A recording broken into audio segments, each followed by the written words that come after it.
Maaga pa lang ay marami nang pumila sa medical mission ng Iglesia ni Cristo. Sa laki ng medical mission, sabi nga ni Senadora Miriam Defensor Santiago, tila daw may mensaheng nais iparating ang INC sa mga politiko.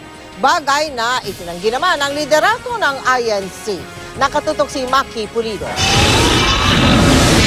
Sa dami ng dumagsa sa medical mission ng Iglesia ni Cristo sa Maynila, pahirapan maging sa ambulansya na dumaan.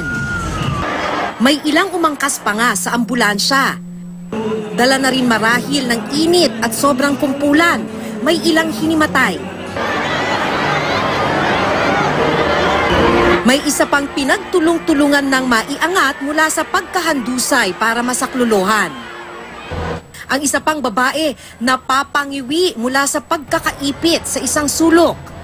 Sa underpass naman, may isang batang lalaki rin ang nawalan ng malay. Lalong hindi magkamayaw ang mga dumagsa nang ipamahagi na ang relief goods. Maging sa mismong lugar kung saan isinagawa ang medical mission, may isang babaeng nahimatay kahit nasa upuan na. Isinugod siya sa emergency room. Bukod sa ER, may laboratorio at dental sections din sa lugar. Ayon sa pamunuan ng INC, matagal na silang nagsagawa ng mga medical mission tulad nito sa iba't ibang bahagi ng bansa. Bahagi ito ng kanilang evangelical mission o pagpapahayag ng salita ng Diyos. Bukod sa libreng konsulta sa doktor, may libreng ECG, ultrasound at laboratory pa nga. Ang karaniwang inaabot na ang libo-libo ang halaga kung gagawin sa ospital, libreng inihandog.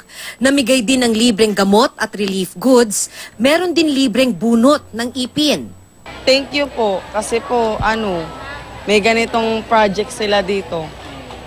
Nakakatulong po sila sa iba. Binigyan ako ng gamot para pampaalis ng plema. Tsaka sa antacid, sa acid ko. Wala rin daw piniling pagsilbihan sa medical mission, mapa-INC member man o hindi. This is not a new thing. Relief giving in medical and dental missions have been done by the Iglesia ni Cristo, the Church of Christ, not only in the Philippines but also in different parts of the world. In accordance to the biblical teaching to love your neighbor as yourself. Marami sa mga nagpunta madaling araw pa lang pumila na. Hindi alintana ang ulan o init ng araw. Buti maagang naanunsyong walang pasok sa mga paaralan sa Maynila at ilang ahensya ng gobyerno. Pero hanggang sa Quezon City Hall of Justice, sinuspinde ang pasok. Nagpapasalamat naman si Manila Mayor Joseph Estrada sa Medical Dental Mission ng Iglesia ni Cristo. Napakalaking tulong din sa ating mga kababayan po dito sa Maynila na marami po talagang naghihirap. Malaking bagay po itong ginawa niyo para sa kanila at sa buong Luzon ng Maynila. Humingi naman ng pasensya si INC Minister of Gospel Edwil Zabala sa mga naabala sa matinding traffic. Ang kabayan ko, kapatid ko po ay ginanap na gaya po ng narinig natin sa napakarami ng mga dako dito sa ating bansa at maging sa labas ng Pilipinas. Hindi pa nakamamalas ng ganito kalaki at sabayang medical mission sa bansa. Sabi na mismo ng Iglesia ni Cristo, umabot sa 2 milyong tao ang kanilang natulungan. Kaya nga sa tingin ni Senadora Miriam Defensor Santiago, tila may nais na iparating na mensahe ang ginawang malawakang medical at dental mission ng INC. Bagamat hindi niya idinitalye kung ano ito, sabi ni Santiago, kung isa kang politiko, mangmang ka kung hindi mo nakuha ito.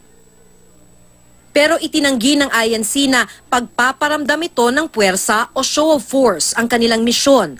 Wala rin daw halong politika ang kanilang aktibidad ngayong araw.